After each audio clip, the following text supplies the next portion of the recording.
Hello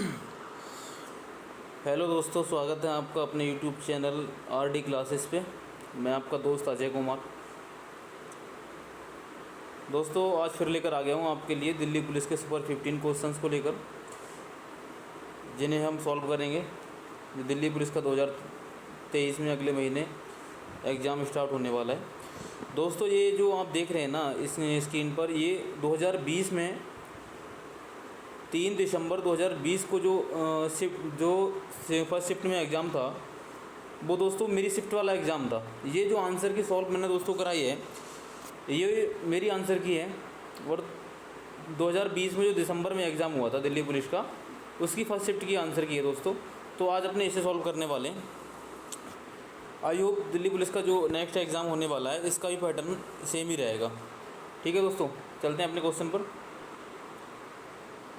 पहला question है दोस्तों आपके स्क्रीन पर, 25 महिलाएं किसी कार्य को 60 दिनों में कर सकती हैं, पूरा करती हैं। कार्य आरंभ होने के कितने दिन बाद 15 महिलाएं और लगाई जानी चाहिए ताकि कार्य 45 दिन में पूरा हो जाए। दोस्तों, आपने अगर टाइम वर्क पढ़ा होगा तो आपने MDH वाला फार्मूला भी पढ़ा होगा। MDH क्या होता है दोस्तों? तो MDH बटे W। ठीक है दोस्तों, ये होता है नंबर ऑफ पर्सन, या फिर मैन या फिर वुमेन। ये होता है दोस्तों डे। ये होता है हॉर मतलब घंटे। ये होता है वर्क। ठीक है दोस्तों, आई होप समझ आ होगा। इसमें क्या होता है दोस्तों, कुछ क्वेश्चंस होते हैं कि इतने व्यक्ति इतने दिनों में अगर इतने घंटे काम कर किसी कार्य को इतने दिनों में कर देते हैं, तो सेम आगे क्वेश्चन दिया होगा कि इतने आदमी इस काम को कितने दिन में करेंगे। ठीक है दोस्तों, सेम क्वेश्चन दे रखा है। इसमें दोस्तों 25 महिलाएं किसी काम को 60 दिन में करती हैं। 25 × 60। ठीक है दोस्तों, तो 25 × 60 करके दोस्तों हम पूरा वर्क निकाल सकते हैं। वर्क हो जाएगा तो दोस्तों अपना 25 × 150 1500। ठीक है दोस्तों, 1500 दोस्तों हुआ, ये हुआ अपना काम। 1500 पूरा काम है, 1500 काम है हमारा। अब कह रहा है कितने दिनों बाद 15 महिलाएं और लगाई जानी चाहिए ताकि काम 45 दिन में हो जाए। दोस्तों, हम इसे निकालने के लिए क्या करेंगे, हम 15 महिलाओं से शुरुआत से ही काम करा लेंगे। शुरुआत से काम इसलिए कराएंगे दोस्तों ताकि हमें पता चल जाए कि 15 महिलाएं शुरू से लगती हैं तो काम कितना एक्स्ट्रा हो जाता है। दोस्तों 25 महिलाएं पहले थी, अगर 15 महिलाएं फिर आ जाएं तो 25 + 15 40 हो जाएंगी। अब दोस्तों हमें काम कितने दिनों में करना है? 45 दिनों में। तो 45 का मल्टीप्लाई कर देंगे। तो दोस्तों ये हो जाएगा अपना 4 × 5 = 20, 4 × 6 = 16, तो 18। ये दोस्तों हो जाएगा 1800। रियली में काम कितना था? 1500। और हमने 15 महिलाएं शुरुआत से काम कराया तो उनने 300 काम ज़्यादा कर दिया। 300 काम ज़्यादा कर दिया। ठीक है दोस्तों, 15 महिलाओं ने 300 काम ज़्यादा कर दिया। ज़्यादा क्यों कर दिया? ताकि हमने उन 15 महिलाओं को शुरुआत से ही काम पे लगा लिया था। और क्वेश्चन क्या है, कितने दिन बाद लगाया जाए? तो 300 काम है, 300 काम है और 15 महिलाएं हैं। दोस्तों भैया MDH 15 महिलाएं हैं, X दिन मान लेते हैं, और 300 काम करना है हमें। ठीक है दोस्तों, ये 15 दूनी 30, तो X बराबर दोस्तों 20 दिन आ जाएगा। 20 दिनों बाद हमें 15 महिलाएं लगाई जानी चाहिए ताकि हमारा काम 45 दिनों में पूरा हो जाए। आई होप समझ में आया होगा दोस्तों। ये हमने क्या किया, 25 महिलाएं किसी काम को 60 दिन में करती हैं। तो दोस्तों यहाँ से हमने टोटल वर्क निकाल लिया। उसके बाद क्वेश्चन भी दिया था दोस्तों कि 15 महिलाएं हम कितने दिन बाद लगाएं ताकि कार्य हमारा जो वर्क है वो 45 दिन में फिनिश हो जाए। तो हमने क्या किया दोस्तों, 15 महिलाओं को शुरुआत से ही काम पे लगाया। तो काम 15 महिलाएं 15 दिन, अगर कुछ दिन काम ज़्यादा करेंगी दोस्तों, कुछ काम तो एक्स्ट्रा होगा ना, तो जो हमारा निकल के आया 1800 वर्क। और 1800 हो गया, 1500 हमारा वास्तविक काम था, 1500 हमारा काम था, और 1800 हो गया। 1800 इसलिए हो गया दोस्तों क्योंकि जो 15 महिलाएं थी उनसे हमने शुरुआत से ही काम कराया, उन्हें 300 काम एक्स्ट्रा कर दिया। अब 300 काम 15 महिलाएं कितने दिन में एक्स्ट्रा कर दिया? तो दोस्तों यहाँ से 15 अगर हम दिन X मान लें तो नीचे W था वो बराबर में पहुँच जाएगा दोस्तों। MDH बटे W होता है, आपको पता है, मैंने अभी आपको बताया।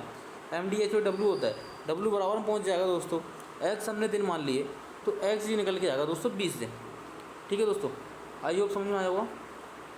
चलते हैं नेक्स्ट क्वेश्चन पर। नेक्स्ट क्वेश्चन है दोस्तों, एक कक्षा के 2 बैच A और B, A में 44 छात्र, B में 56 छात्र हैं। यदि बैच A का औसत 43 किलोग्राम और बैच B का औसत 39 किलोग्राम है तो पूरी कक्षा का औसत भार क्या होगा। ठीक है दोस्तों, इसको करने का आपको आसान तरीका बताऊंगा। एक तो आपको पता होगा लॉन्ग मेथड, वो आपको नहीं बताऊंगा क्योंकि एग्जाम टाइम में आपके पास इतना काम नहीं होता। आपको दोस्तों मैंने फर्स्ट क्लास में बताया था कि विदिन 30 सेकंड आपको अर्थमेटिक का सवाल सॉल्व करना चाहिए, तभी आप एग्ज़ाम में क्वालिफाई करने के लायक अपने आप को समझना दोस्तों। ठीक है, क्योंकि 30 सेकंड का मतलब है 15 क्वेश्चन मैथ के हैं जिन्हें हम 8 से 10 मिनट में लगा सकते हैं। ठीक है दोस्तों, और मैथ और रीजनिंग वो सब्जेक्ट होते हैं दोस्तों जो आपको किसी भी एग्ज़ाम में सिलेक्शन दिलाने के लिए अच्छी भूमिका निभाते हैं। तो इस क्वेश्चन में क्या करेंगे दोस्तों, बैच ए और बैच बी। बैच ए में दोस्तों कितने छात्र हैं, 44, बैच बी में 56। बैच ए में 44 छात्र हैं दोस्तों, बैच बी में 56। ठीक है दोस्तों, बैच ए का औसत वजन 43 है और बैच बी का 39। बैच ए का औसत वेट 43 और बैच बी का 39। ठीक है दोस्तों, 39। अभी क्या पूछा है कि पूरी कक्षा का औसत वजन कितना होगा। एक तो तरीका ये हो गया दोस्तों कि इन दोनों का मल्टीपल करके, इन दोनों का मल्टीपल करके फिर दोनों को जोड़ लिया जाए और फिर 56 और 44 से भाग दे दिया जाए। एक तो ये तरीका हो गया दोस्तों, जो है बहुत लॉन्ग मेथड, मैं आपको करके दिखा रहा हूँ एक बार। एक तो ये हो गया 44 × 43 प्लस 56 × 39 बटे 100। एक तो ये मेथड हो गया दोस्तों, ये हो गया लॉन्ग मेथड। इससे मल्टीपल करोगे टाइम लगेगा दोस्तों। इसमें क्या होता है, हम इसमें ऐसी इन दोनों एवरेज को ऐसा एवरेज मान लेंगे जो देखो, एक तो 39 एक 43 है। अब दोस्तों क्या है, या तो हम 43 बना लें इसे, या हम इसे 39 मान लें। अगर मैं इसे 39 मानता हूँ तो इधर भी 39 होना चाहिए। और एवरेज का मतलब क्या होता है दोस्तों, सब तरफ बराबर करना। अगर ये 39 है तो ये भी 39 होना चाहिए, नहीं है ना।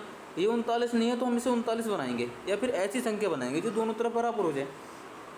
दोस्तों ये 39 है, 39 से कितना ज़्यादा है, 4 ज़्यादा है। 4 ज़्यादा है ना दोस्तों। 4 कितनी संख्याओं पे ज़्यादा है, 44 पे ज़्यादा है। 4 44 पे ज़्यादा है। 39 से 43 4 ज़्यादा है। 4 कितनी संख्याओं पर, 4 4 44 जगह ज़्यादा है। तो ये हो जाएगा दोस्तों 4 × 16, 4 × 16 1 17, 176। तो 176 ज़्यादा हो गया। अब कितनी, अब ये 176 है, जब एवरेज की बात हो रही है तो सब पे बराबर बटेगा। सब पे बराबर बटेगा तो हमारे पास नंबर ऑफ स्टूडेंट कितने हैं, 44 और 56 100। सब पे बराबर बटेगा दोस्तों। प्रत्येक स्टूडेंट पर 1.76 नंबर 7 से आ जाएगा। ठीक है, हमने माना कितना था, 39। तो 39 हमारा पहले था और हर एक स्टूडेंट पे 1.7 से फिर आ गया। जो दोस्तों हो गया हमारा 40.76, जो कि हमारा आंसर है दोस्तों। आइए समझ में आएगा दोस्तों। ये जो मेथड है वो कैलकुलेटिव होता है। आप एवरेज का कोई सा क्वेश्चन इस मेथड से निकाल सकते हैं जो मैंने आपको बताया। ये कैलकुलेटिव मेथड है, ये तब सिखाया जाता है दोस्तों जब आप बेसिक से पढ़ रहे हो। एवरेज को समझने के लिए ये मेथड बताया जाता है, पर ये मेथड कैलकुलेटिव होता है दोस्तों। इसमें क्या होता है, हम इनमें से हम 43 को मान के भी कर सकते हैं दोस्तों। हम अगर इसे 43 मान लें दोस्तों, तो 39 को 43 बनाने के लिए 4 जोड़ना पड़ेगा। 4 जोड़ना पड़ेगा तो 4 कितनी जगह जोड़ना पड़ेगा दोस्तों, 39 39 से 4 ज़्यादा है। तो 39 को 44 बनाने के लिए 4 जोड़ना पड़ेगा। 4 56 जगह जोड़ना पड़ेगा ना। तो आप 56 में 4 का मल्टीपल करेंगे, 56 में 4 का मल्टीपल करेंगे, फिर वो 100 से डिवाइड कर देंगे। ठीक है दोस्तों, तब भी आपका यही सवाल आएगा, यही आएगा।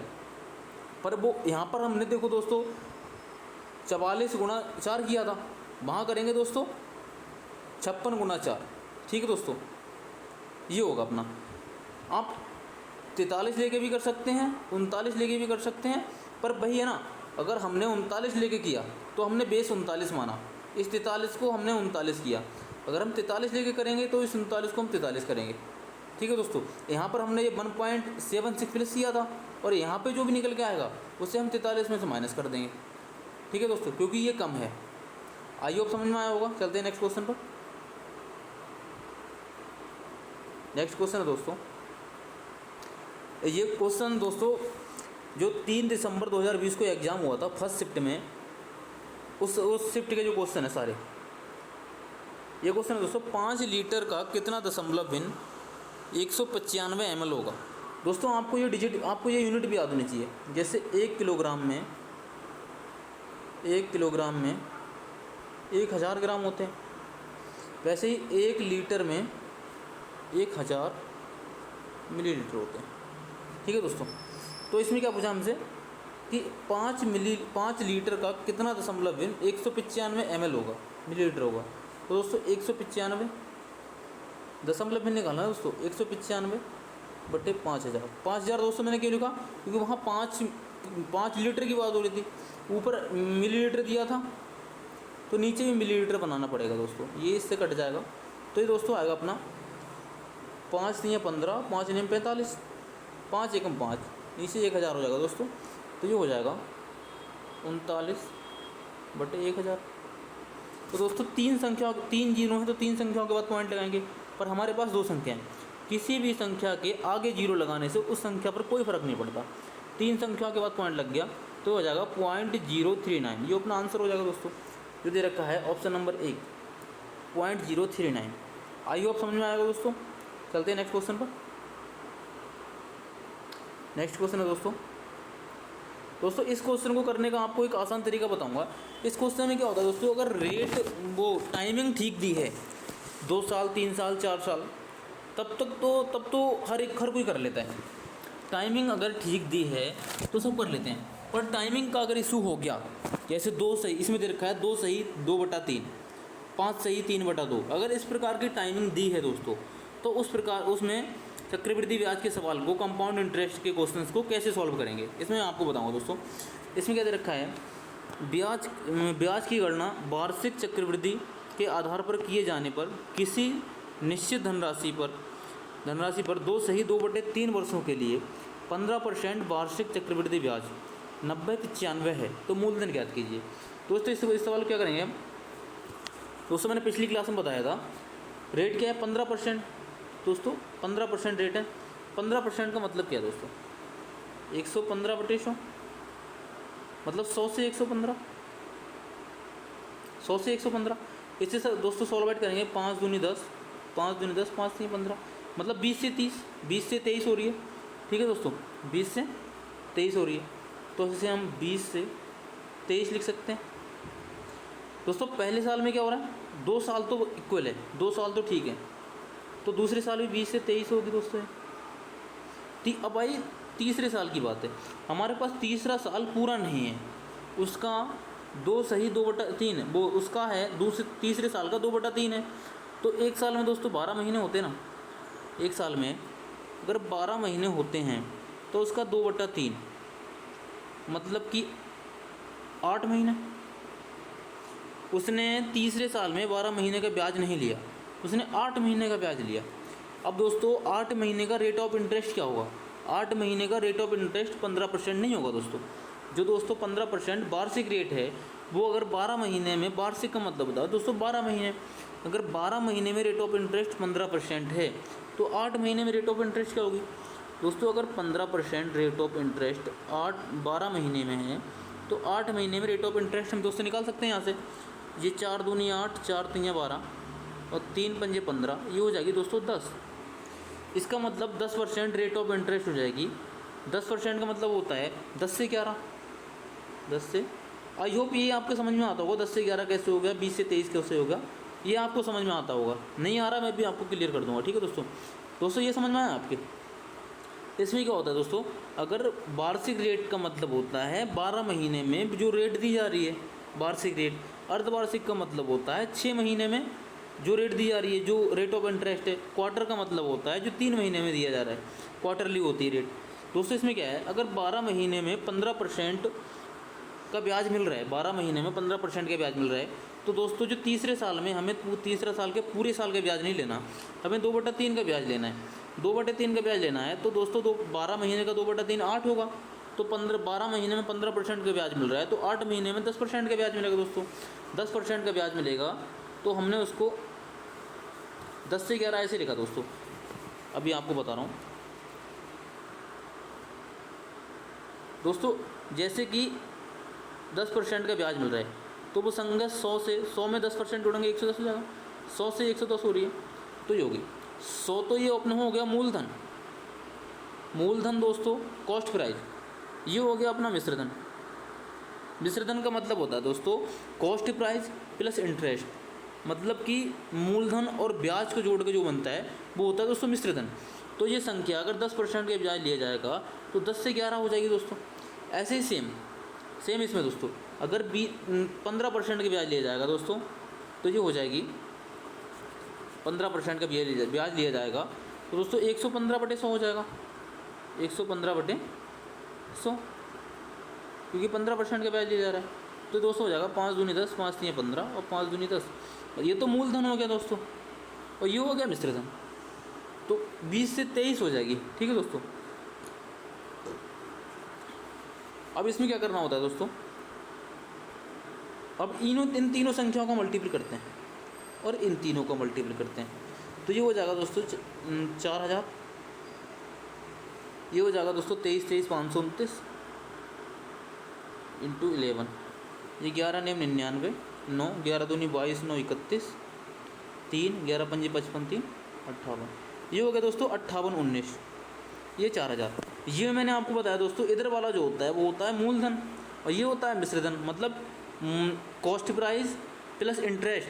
ये होता है अपना कॉस्ट प्राइस प्लस इंटरेस्ट और ये होता है ओनली कॉस्ट प्राइस। तो दोस्तों अगर कॉस्ट प्राइस प्लस इंटरेस्ट में से अगर हम कॉस्ट प्राइस घटा देंगे, मतलब मिश्रधन में से अगर मूलधन घटा देंगे तो हमें ब्याज मिल जाएगा दोस्तों, जो कि निकलेगा 1819। ये हमारा ब्याज निकल के आया दोस्तों। और क्वेश्चन में ब्याज में कितना दे रखा है 9095। 1819 9095 के बराबर हो गया दोस्तों। तो यहाँ से हम मूलधन ये निकाल सकते हैं ना दोस्तों, हमारा मूलधन 4000 है, हमारा ब्याज 1819 है। तो क्वेश्चन में दे रखा है ब्याज 9095 90 सॉरी दोस्तों 9095 ब्याज दे रखा है।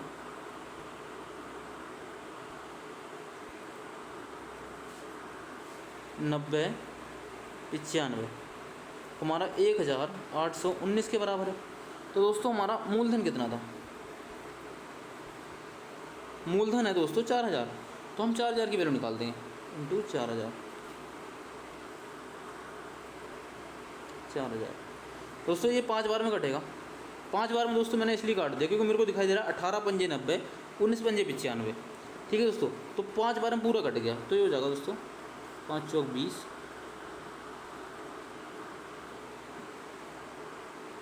ठीक है दोस्तों, आई होप समझ में आया होगा। 20,000।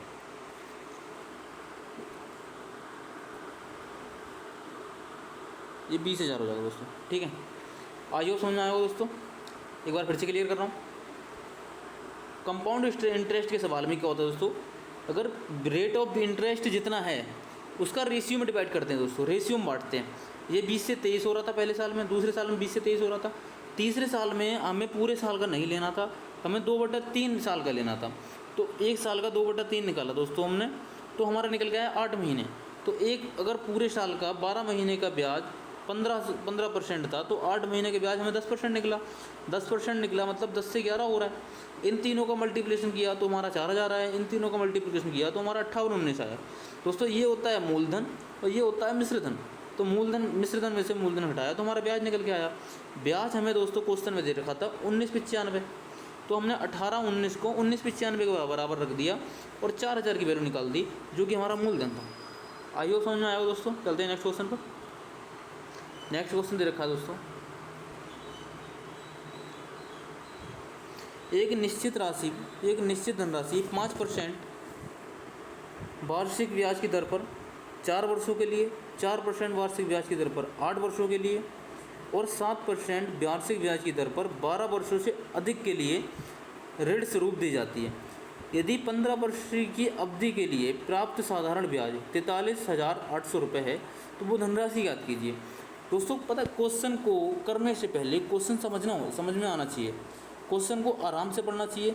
ये नहीं आप एग्ज़ाम हॉल में बैठ के क्वेश्चन को आराम से पढ़ो। टाइम कोई सा भी एग्ज़ाम में टाइम की कमी नहीं पड़ेगी अगर आप हड़बड़ा नहीं रहे हैं, आप अगर होपलेस नहीं हो रहे हैं तो टाइम की कमी नहीं पड़ेगी। टाइम कमी क्यों पड़ती है दोस्तों? क्योंकि आप एक क्वेश्चन को पढ़ने में, एक क्वेश्चन को जल्दी करने में उसे कई बार पढ़ते हैं और वो तब भी आपके समझ नहीं आ पाता। क्वेश्चन को एक बार पढ़ो, अच्छे से पढ़ो। इस क्वेश्चन क्या है दोस्तों, एक निश्चित धनराशि 5 वर्ष की 5% वार्षिक ब्याज की दर पर 4 वर्षों के लिए, 4% वार्षिक ब्याज की दर पर 8 वर्षों के लिए और 7% वार्षिक ब्याज की दर पर 12 वर्ष से अधिक वर्षों के लिए ऋण स्वरूप दी जाती है। अब दोस्तों क्या, अगर जल्दी जल्दी पढ़ोगे तो आप पढ़ लोगे 7% वार्षिक ब्याज की दर से 12 वर्षों के लिए, जो कि गलत हो जाएगा क्वेश्चन। इसे सॉल्व कैसे करेंगे दोस्तों? 5% ब्याज की वार्षिक ब्याज की दर से 5% 4 वर्षों के लिए, जो कि हो जाएगा 20%। ठीक है दोस्तों, साधारण ब्याज है, साधारण ब्याज हर साल बराबर होगा, तो 5% एक साल मिल रहा है, 4% 4 साल में 20% के ब्याज मिल जाएगा। दूसरी कंडीशन क्या है, 4% वार्षिक ब्याज की दर से अगले 8 वर्ष के लिए, अगले 8 वर्ष की बात हो रही है दोस्तों, ना कि 8 वर्ष की। अगर ऐसा होता 4% ब्याज की दर से 8 वर्ष के लिए तो दोस्तों 5 और 3 8, तो वो 3 लिखा जाता। अगले 8 वर्ष की बात कर रहा है तो 8 पूरा लिया जाएगा। ठीक है दोस्तों, तो 4% 8 वर्ष के लिए दोस्तों ये हो जाएगा 24%। आगे बात कर रहे हैं दोस्तों, और 7% वार्षिक ब्याज की दर से 12 वर्षों से अधिक के लिए। दोस्तों 8 4 12 साल तो यहाँ हो गए, 12 साल हो गए ना यहाँ, 8 साल ये, 4 साल ये, 12 साल हो गए दोस्तों। तो 12 साल से अधिक जितना भी ब्याज, 12 साल से अधिक अगर आप जाओगे तो वहाँ पर ब्याज 7% लगेगा, क्योंकि लिखा रखा है और 7% ब्याज की दर पर 12 वर्ष से अधिक के लिए। यदि 15 वर्षों की समय अवधि के लिए, हमने 15 वर्ष के लिए है, 15 वर्ष के लिए लिया है, और 12 साल से अधिक के लिए ब्याज 7% है। तो दोस्तों 8 4 12 साल यहाँ हो गए हमारे, 3 साल और बचे, 3 साल के लिए ब्याज हमारा 7% लगेगा, जो हो जाएगा 21%। दोस्तों ये समझ आया आपके? इसमें क्या लिखा है, 5% 4 वर्षों के लिए 20% हो गया, 4% 8 वर्षों के लिए 24% हो गया। ये लिखा 7% वार्षिक ब्याज की दर पर 12 वर्ष से अधिक के लिए। दोस्तों 8 साल यहाँ हो गए और 4 साल ये हो गए, तो 8 4 12 साल तो हो गए दोस्तों। 12 साल से अधिक के लिए ब्याज की रेट ऑफ इंटरेस्ट 7% है। हमने 15 वर्षों के लिए लिया था, तो दोस्तों 12 साल हो गए, 3 साल और बचे, दोस्तों ये हो गया 21%। अब देखो दोस्तों हमने कितना रेट ऑफ इंटरेस्ट लिया, ये 24 और 20 44, 45 और 20 65। ठीक है दोस्तों, 65% हमने 65% की जो रेट ऑफ इंटरेस्ट था वो हमने ब्याज के रूप में दिया होगा, 65% ब्याज दिया होगा। इसमें लिखा है उसी समय अवधि के लिए प्राप्त साधारण ब्याज, हमने 65% ब्याज दिया और कितने अमाउंट में कितना दिया, 43,800 अमाउंट में, 43,800 कितना 65%। अमाउंट पूछा था, 100% की वैल्यू निकाल देंगे दोस्तों। ये हो जाएगा, देखो दोस्तों 65 कितना 13, ये 20, 13 दूनी 26, 13 3 39 दोस्तों, कितना बचा 4, 13 चौका 52, 6 बचा। एक सेकंड दोस्तों कैलकुलेशन मिस्टेक हो गई है यहाँ पे दोस्तों। क्या होगा, 24 नहीं होगा, ये 32 होगा दोस्तों, ये 32 होगा ना कि 24। 8 चौक 32 हो जाएगा दोस्तों ये। तो ये कितना हो जाएगा दोस्तों, 3, सॉरी दोस्तों,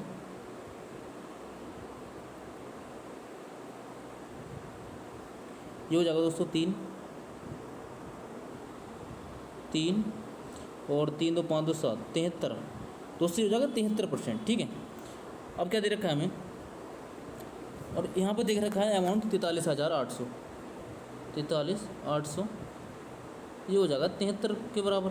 100 निकाल देंगे, जो कि हमें अमाउंट निकालना था। 7 छंग 42, 3 छंग 18, ये 6 बार में कट जाएगा दोस्तों। ये हो जाएगा हमारा 6 के आगे 4 0, 60,000, जो कि हमारा ऑप्शन नंबर 2 दे रखा है। आई होप समझ में आएगा दोस्तों। मैं समझाता हूँ दोबारा, इसमें क्या लिखा है, एक निश्चित राशि 5% की दर पर 4 वर्ष का ब्याज, जो कि 20% हो जाएगा। साधारण ब्याज है इसलिए हर साल बराबर होगा। 4% की दर से 8 साल के ब्याज, 8 चौक 32% हो जाएगा दोस्तों। तो दे रखा था कि 12 वर्ष से अधिक अवधि के लिए ब्याज की जो दर है वो 7% होगी। दोस्तों 8 4 12 साल तो यहाँ हो गए हमारे, 8 साल ये, 4 साल ये, 12 साल हो गए। अब दोस्तों हमें यहाँ पर दे रखा था 15 वर्ष की समयावधि के लिए, हमने टोटल 15 साल के लिए ब्याज लिया। तो दोस्तों 3 साल हमारा बचा, तो 7% के ब्याज लगेगा 3 साल के लिए, जो कि 21% हो जाएगा।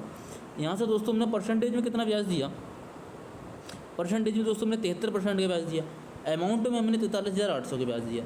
तो 73% दोस्तों हमारा हो गया 43,800 के बराबर। यहाँ से हमने 100 की वैल्यू निकाल ली, जो हमारी 60,000 निकल गई। आज जो समझ में आएगा दोस्तों, चलते हैं नेक्स्ट क्वेश्चन पर। नेक्स्ट क्वेश्चन है दोस्तों, नेक्स्ट क्वेश्चन है, एक कमीज का अंकित मूल्य 1824 है, उस पर 18% की छूट पर बेचा गया तो लाभ 14% होता है, तो उस कमीज का लागत मूल्य बताइए। दोस्तों इस प्रकार के सवाल भी काफ़ी देखने के लिए मिलते हैं दिल्ली पुलिस में। पिछली बार जो एग्ज़ाम हुआ था 2020 में, उसमें भी काफ़ी सारे इस प्रकार के क्वेश्चन आए थे। इसको सॉल्व करने का तरीका होता है दोस्तों, 18% की छूट देने पर, अंकित मूल्य इसका 1824 है, 18% की छूट दी, इसका मतलब उसने 82% में बेचा, 82% में उसने बेचा, ठीक है दोस्तों। और फिर भी उसे 14% का लाभ हुआ। ये 82% बेचने पर फिर भी उसे 14% का लाभ हुआ, मतलब 114 की वैल्यू 82% है, ठीक है दोस्तों। तो यहाँ से अगर हम 100 की वैल्यू निकाल दें, क्योंकि हमें उसका लागत मूल्य निकालना था, लागत मूल्य होता है दोस्तों 100।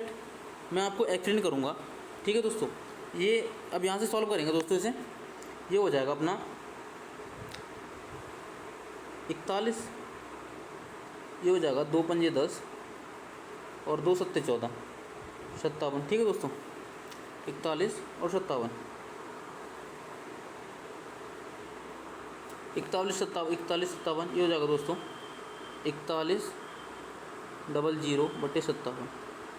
इतने परसेंट में उसने, इतनी ये परसेंटेज आई निकल के, जो है हमारा लागत मूल्य, परसेंटेज में इतना हमारा लागत मूल्य होगा। और हमें निकालना है कि अमाउंट में कितना होगा दोस्तों, ठीक है। अब हमारा अमाउंट कितना दे रखा था, हमें दे रखा था एक कमीज का अंकित मूल्य 1824 रुपये। ये अंकित मूल्य क्या होता है दोस्तों, मार्क प्राइस होता है। मार्क प्राइस मतलब कि जिस वस्तु पर जितना अंकित कर रखा है, जितना लिख रखा है, वो उसका अंकित मूल्य होता है। तो अंकित मूल्य तो हम कितना भी लिख सकते हैं दोस्तों, पर उस पर 18% की छूट दी, मतलब 82% में बेचा, फिर भी उससे 14% का लाभ हुआ। पर हमें लाभ नहीं चाहिए, हमें लागत मूल्य निकालना है दोस्तों, 100% की वैल्यू निकालनी है। अगर 82% भी बेचा, फिर भी हमें 14% का लाभ हो रहा है, तो दोस्तों हमें कितने परसेंट बेचना चाहिए ताकि लाभ नहीं होना चाहिए।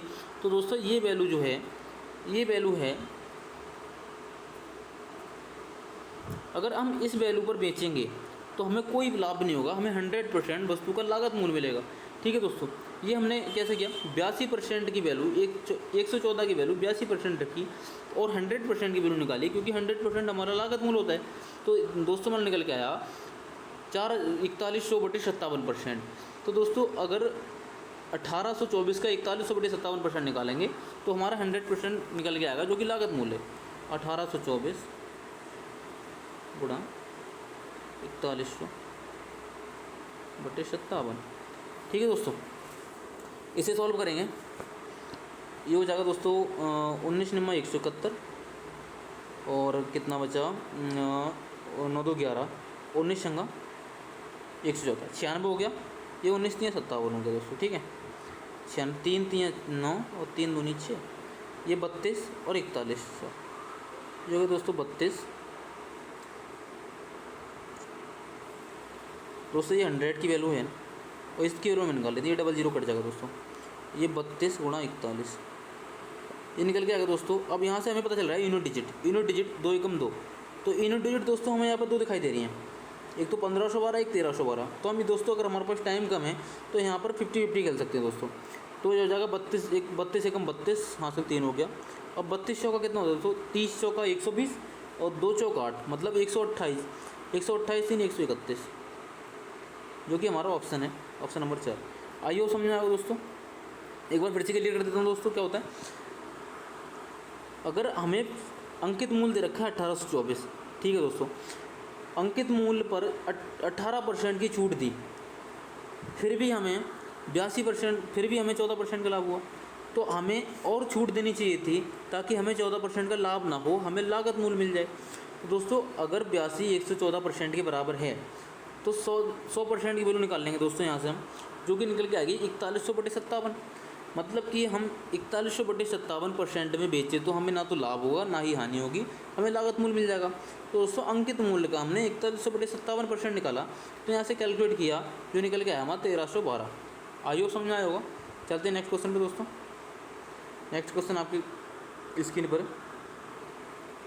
दो संख्याओं का लघुत्तम समावर्तक 252 और महत्तम समावर्तक 12 है, उनके बीच का अंतर 48 है, तो उन संख्याओं का योगफल क्या होगा?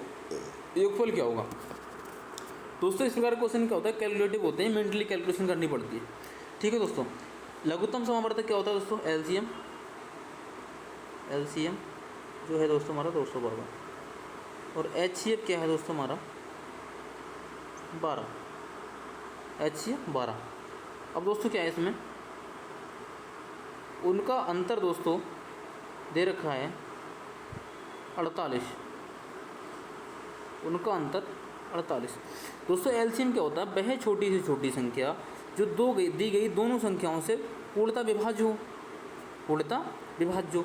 और एचसीएफ क्या होता है, वह बड़ी से बड़ी संख्या जो दोनों संख्याओं को विभाज्य कर सके। दोस्तों दोनों लाइनों में फ़र्क है। एलसीएम मतलब कि दोनों संख्याएं उस छोटी से छोटी संख्या को विभाज्य कर सकें जो उन दोनों संख्याओं से विभाज्य हो, मतलब वह छोटी से छोटी संख्या जो दी गई संख्याओं से पूर्णतः विभाज्य है, वो एलसीएम होता है। एचसीएफ होता है वह छोटी से छोटी संख्या जो दी गई संख्याओं को, वह बड़ी से बड़ी संख्या जो दी गई संख्याओं को पूर्णतः विभाज्य कर सकती है। तो दोस्तों पहली संख्या अगर 12 हो सकती है, क्योंकि 12 को पहली संख्या 12 हो सकती है अगर हम पहली संख्या को 12 मानें। ठीक है दोस्तों, एचसीएफ 12 है इसलिए हम पहली संख्या को 12 मानते हैं।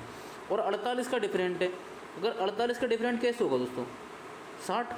48 का डिफरेंट ऐसा होगा 12 में 60 जोड़ देंगे।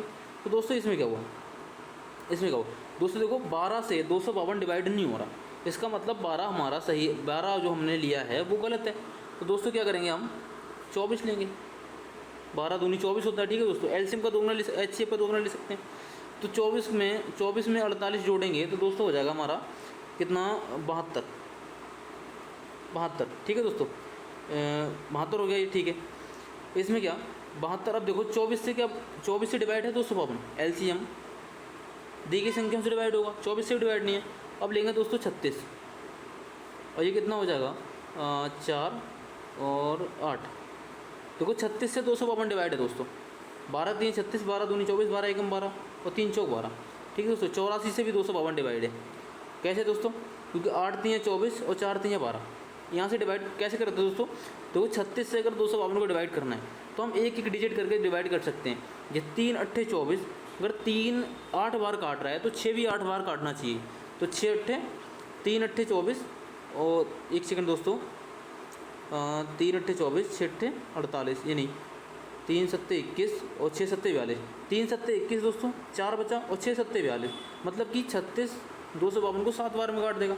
8 3 24 और 4 3 12, तो ये 84 252 को 3 बार में काट देगा। ठीक है दोस्तों, इसका मतलब ये दोनों संख्याएं ठीक हैं, इनमें डिफरेंट भी 48 का है। तो दोस्तों इनका सम पूछा था, ये हो जाएगा 40 और 80 120। आइए अब समझ में आएगा दोस्तों। हम 12 को हमने क्यों लिया, क्योंकि 12 हमारा एचसीएफ था। अब एचसीएफ क्या होता है, वह बड़ी से बड़ी संख्या जो दी गई दोनों संख्याओं को डिवाइड कर दे। अगर हमारा 12 ले सकते हैं, क्योंकि 12 एचसीएफ जो है वो 12 पहली संख्या ऐसी वो होगी 12 से डिवाइड होने वाली जो 12 ही होगी स्वयं, दूसरी संख्या 24 होगी, तीसरी संख्या 36 होगी। तो 12 का मल्टीपल ही लेंगे हम, ना कि अदर कोई संख्या। अब ये 60, क्योंकि इनमें 48 का डिफरेंट था तो 48 जोड़ देंगे दोस्तों, तभी नेक्स्ट संख्या निकलेगी।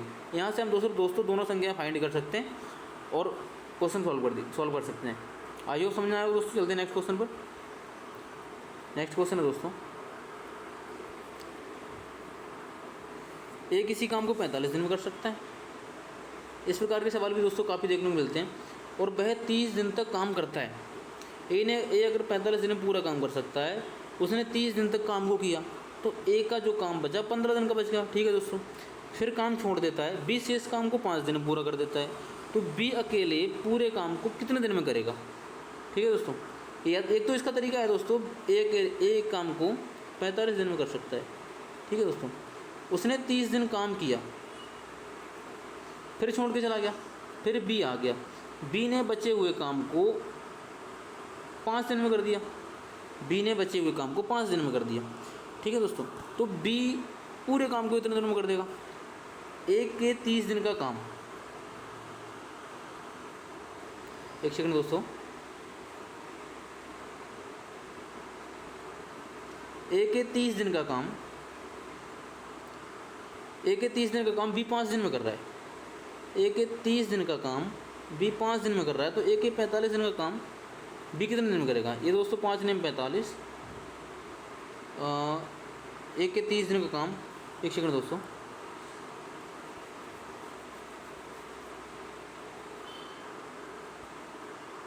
ए के 30 दिन का काम बी 5 दिन में कर रहा है, तो 30 की वैल्यू दोस्तों 5, ये ए के 30 दिन का काम बी अगर 5 दिन में कर रहा है, तो जो बी ए के 45 दिन का काम है वो कितने दिन में करेगा? 45 दिन वो है दोस्तों जो ए 45 दिन में पूरा काम कर देता है। हमें पूरा काम ही करवाना दोस्तों, तो 15 दिया 45, 15 दूनी 30, ये हो जाएगा 5 दिया 15।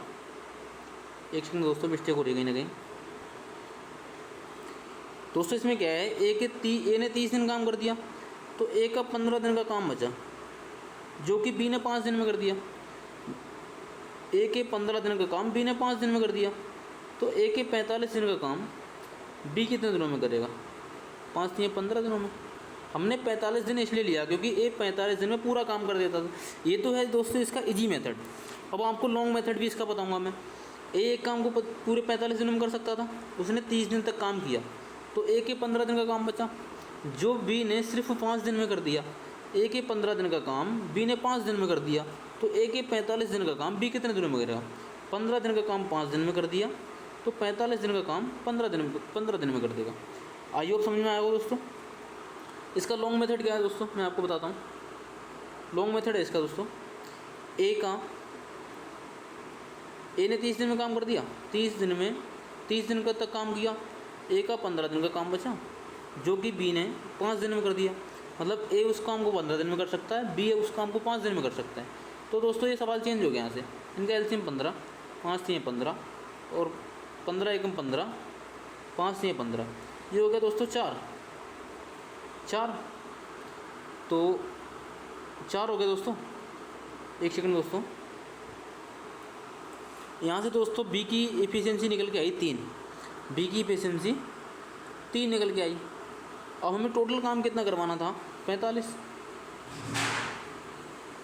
तो ये दोस्तों हो जाएगा 3, फिर भी 15 निकल के आएगा।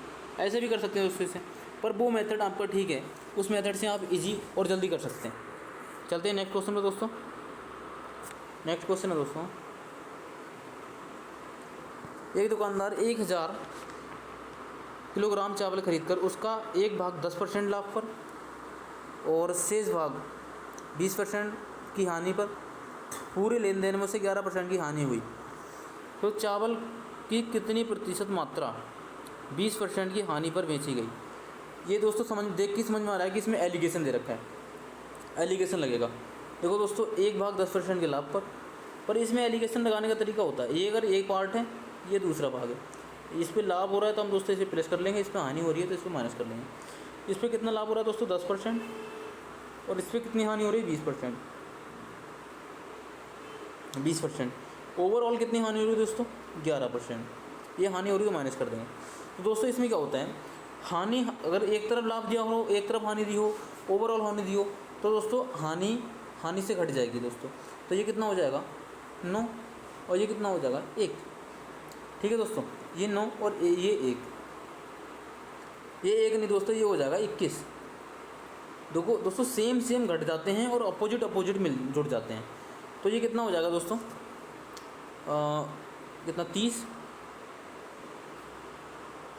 जो दे रखा था दोस्तों हमें 1000 किलोग्राम, तो 30 के बराबर है।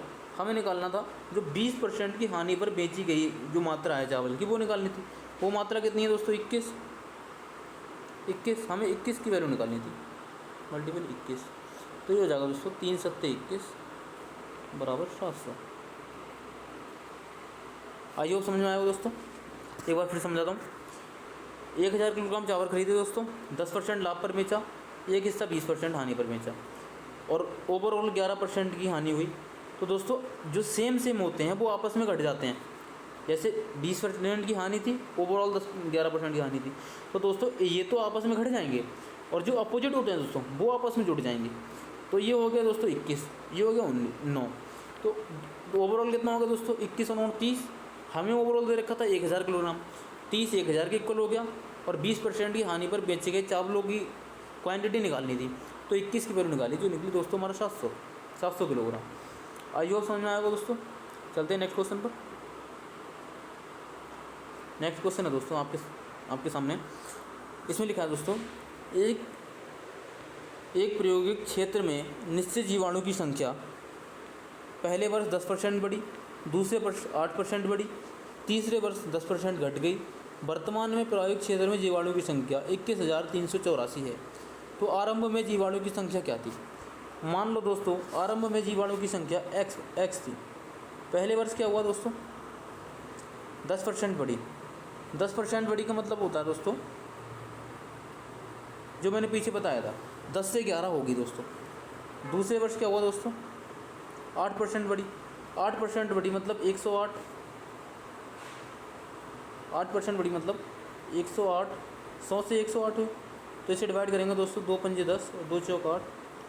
4 से डिवाइड करेंगे दोस्तों, 4 दूनी 8, 4 सत्ते 28 और ये 25 हो जाएगा दोस्तों। मतलब कि 25 से 27 होगी दूसरे वर्ष 25 से 27। तो यहाँ पे लिखेंगे दोस्तों हम 27/25। तीसरे वर्ष में क्या हुआ दोस्तों? तीसरे वर्ष में हुआ है और तीसरे वर्ष 10% घट गई। 10% घट गई मतलब 100 से 90 होगी। 100 से 90 होगी, तो जो होगी दोस्तों 10 से 9 घटी है, तो 10 से 9 हो जाएगी दोस्तों। 10 से 9, तो दोस्तों ऊपर 9 नीचे 10। इसका कारण इतना होने के बाद 3 साल हो गए दोस्तों, पहला साल, दूसरा साल, तीसरा साल। 3 साल के बाद जो हमारी जीवाणु की संख्या है वो 21,384 है। ये सब इसे सॉल्व करने के बाद 21,384 आया। 21,384, ठीक है दोस्तों। इसे सॉल्व करेंगे, ये कितना हो जाएगा? 11 से डिवाइड कर लेंगे दोस्तों।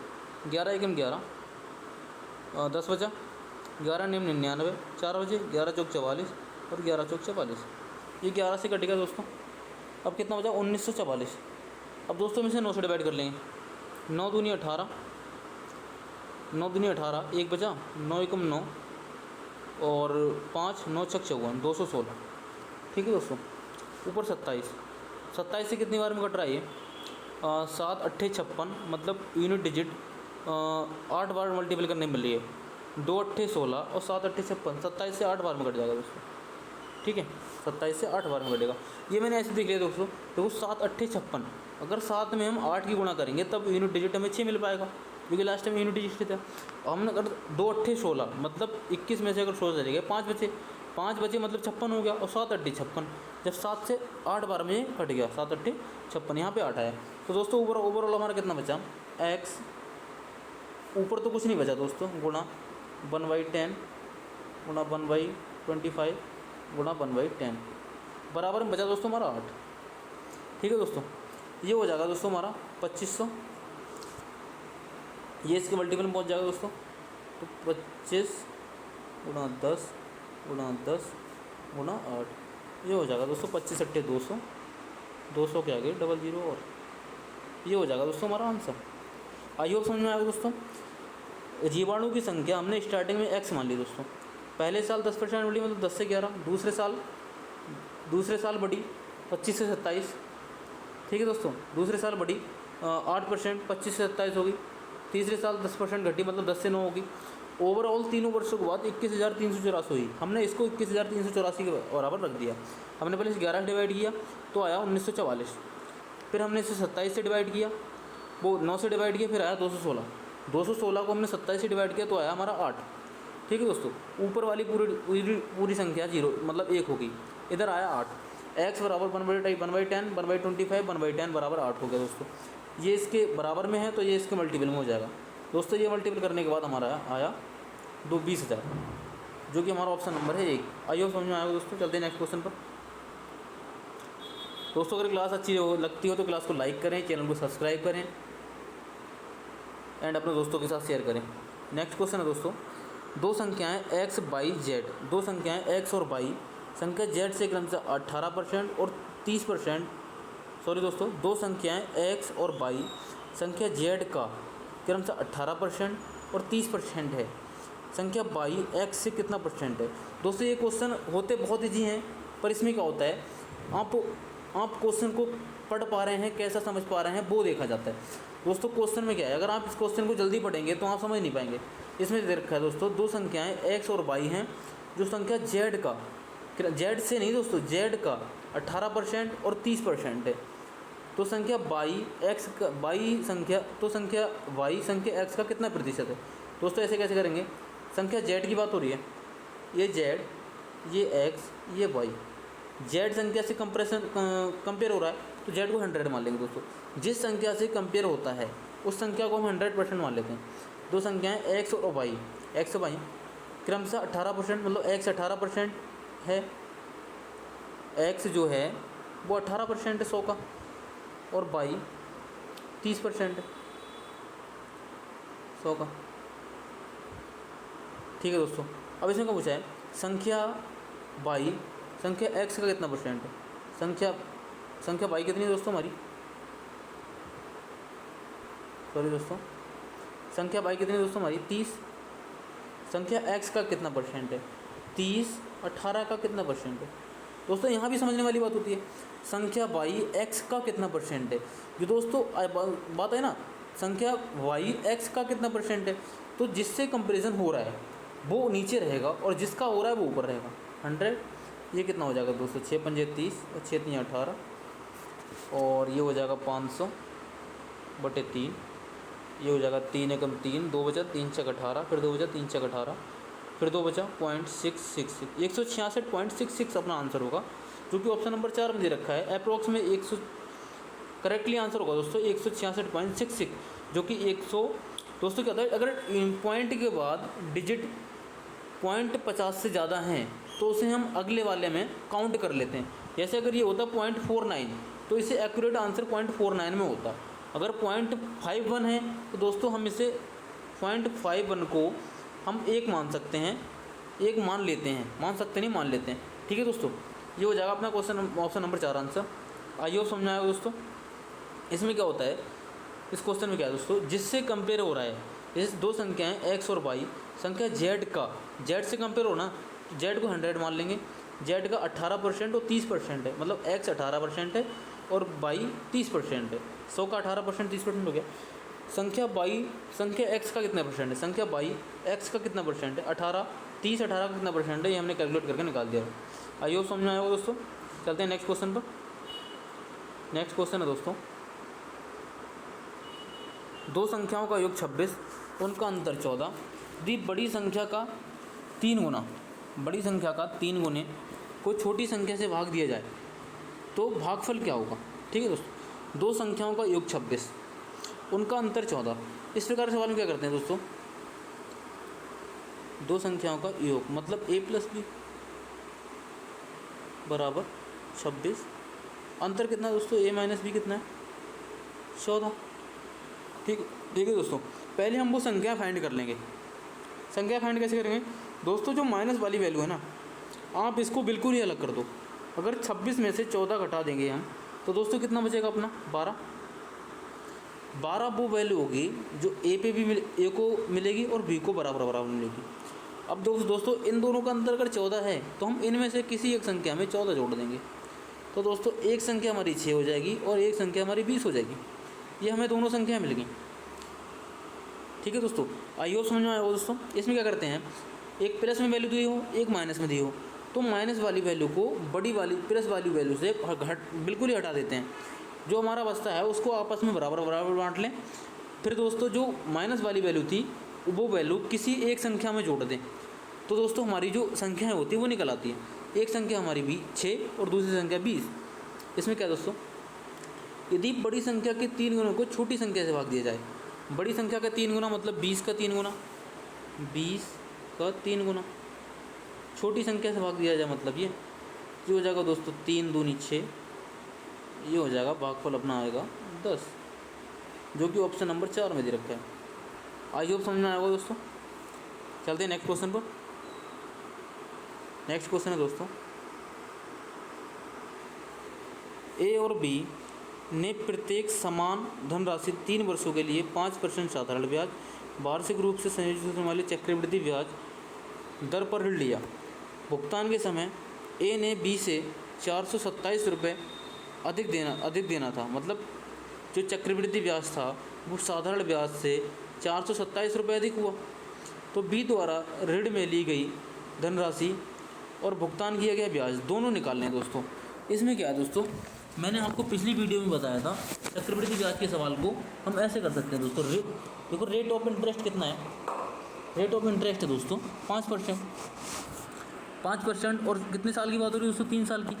तो 5% का मतलब होता है दोस्तों 20 से 21, 20 से 21, ये 20 से 21 दोस्तों आपके समझ में आएगा। एक बार फिर बताता हूँ, 5% ब्याज मिल रहा है, तो मतलब 100 पर अगर 5% ब्याज मिल रहा है तो 105 हो रहा है, 105 हो रहा है 100 से, तो दोस्तों ये हो जाएगा 21, ये हो जाएगा 20। तो दोस्तों एक ज़्यादा है ना, ये एक ब्याज है और ये पूरा मिश्र धन है। ठीक है दोस्तों, ठीक है दोस्तों, ये है मूलधन। समझ में आया होगा दोस्तों। ये पहले साल में 20 से 21 हुआ दोस्तों, दूसरे साल में 20 से 21, तीसरे साल में भी 20 से 21। ये दोस्तों हुआ 8000,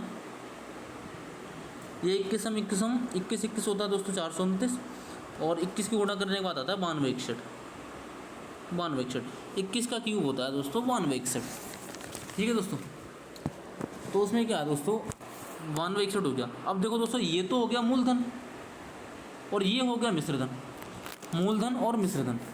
ठीक है दोस्तों, अब वो मिश्रधन क्या होता है दोस्तों, मैंने पीछे ही बताया था।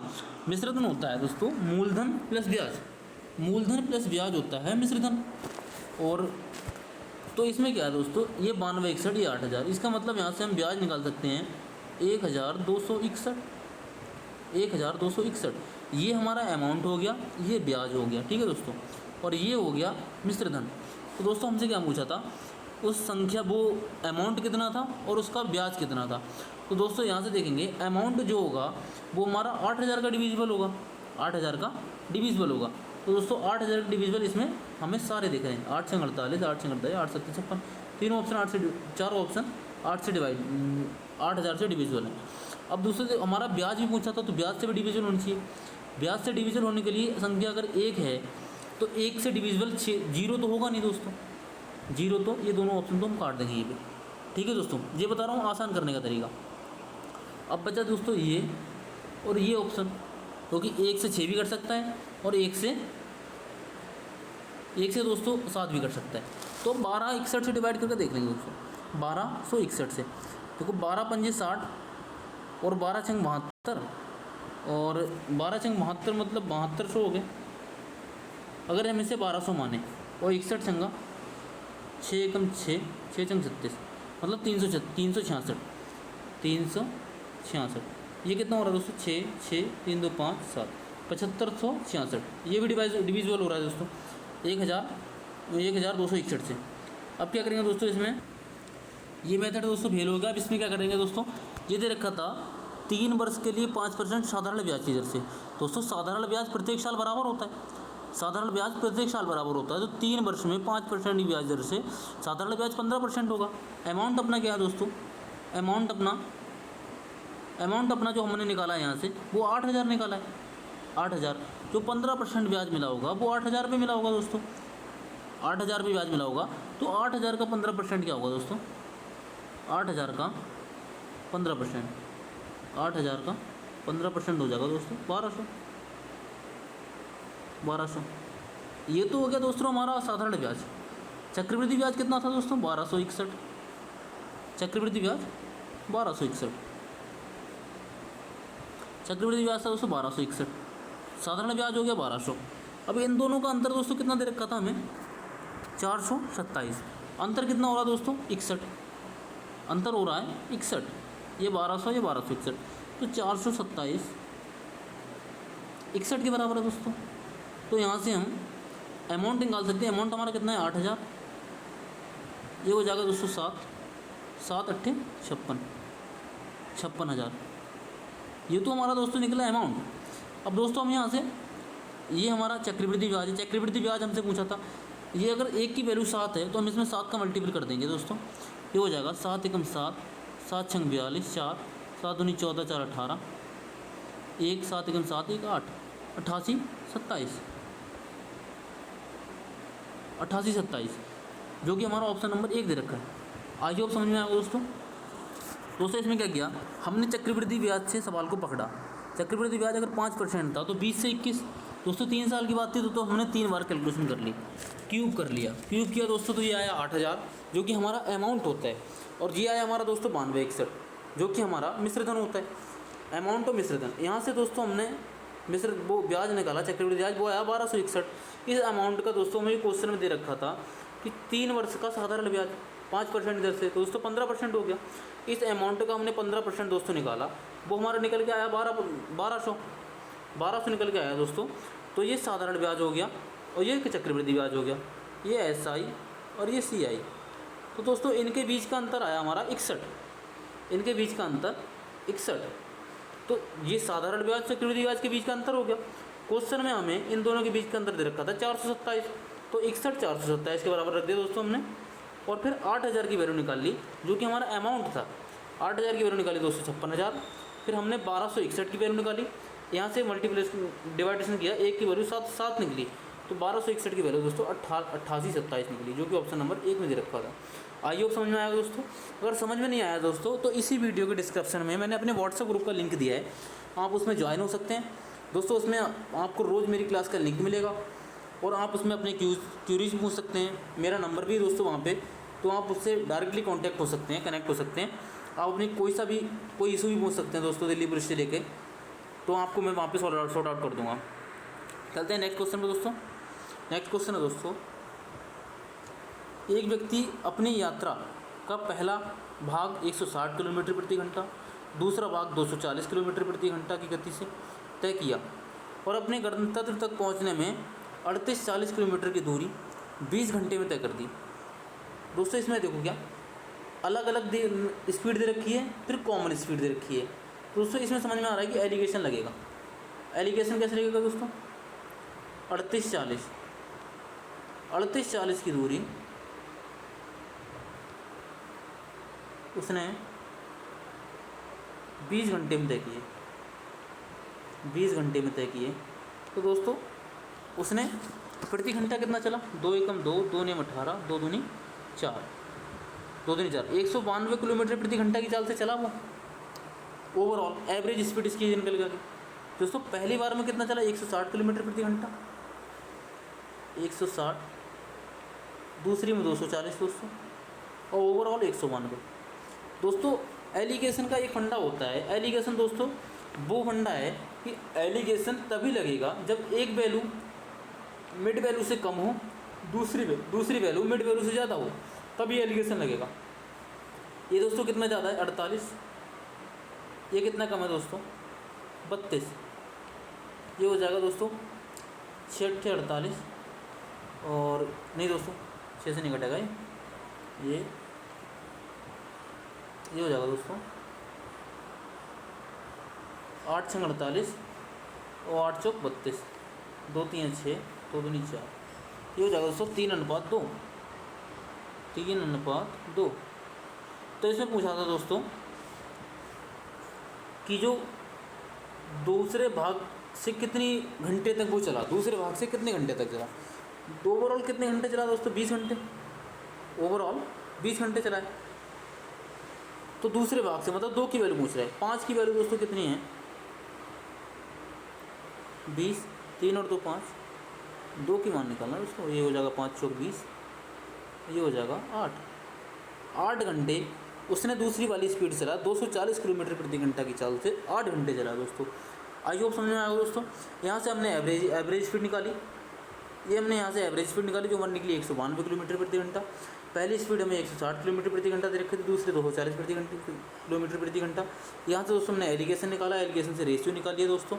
अब रेशियो निकालने के बाद हमने ये पूछ रहा था कि दूसरे भाग में कितने घंटे चला। दूसरे भाग की अगर दोस्तों वो स्पीड मतलब कितने किलोमीटर चला ये भी पूछ सकता था, तो दोस्तों हम 240 में 8 का मल्टीप्लिकेशन करते थे कि 240 किलोमीटर प्रति घंटा चलाता और 8 घंटे चला है, तो वहाँ से हम कितनी दूरी चला वो भी निकाल सकते थे। यहाँ से दोस्तों 3:2 के अनुपात में हमें रेशियो मिला जो कि 5 हो गया। 5 की वैल्यू अगर 20 घंटे थी तो हमने 2 की वैल्यू निकाल दी 8 घंटे। आई होप समझ में आया होगा दोस्तों। चलते हैं नेक्स्ट क्वेश्चन पर। नेक्स्ट क्वेश्चन है दोस्तों, एक व्यक्ति अपनी यात्रा का पहला भाग 160 किलोमीटर, सेम क्वेश्चन है दोस्तों, डबल बार टाइप हो गया, सॉरी दोस्तों।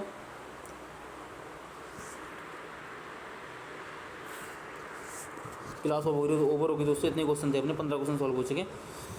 आई होप क्लास में मज़ा आया होगा दोस्तों। अगर मज़ा आया हो क्लास में, अगर आपको क्लास अच्छी लगी हो तो क्लास को लाइक करें, चैनल को सब्सक्राइब करें एंड अपने दोस्तों के साथ शेयर करें। और ऐसे ही वीडियो देखने के लिए, दिल्ली पुलिस का एग्ज़ाम क्वालिफाई करने के लिए दोस्तों चैनल को सब्सक्राइब जरूर कर लें, जो कि आपके अगले महीने में एग्ज़ाम आने वाला है दोस्तों। ये मेरा खुद का एक्सपीरियंस है, मैंने खुद दिल्ली पुलिस का एग्ज़ाम क्वालिफाई किया 2020 में, तो दोस्तों मुझे पता है कि उसमें किस प्रकार के क्वेश्चंस आते हैं और कैसे सॉल्व करने चाहिए। अगर आपको चैनल अच्छा लगता हो, वीडियोस अच्छी लगती हों तो चैनल को सब्सक्राइब करें दोस्तों। जय हिंद दोस्तों, धन्यवाद।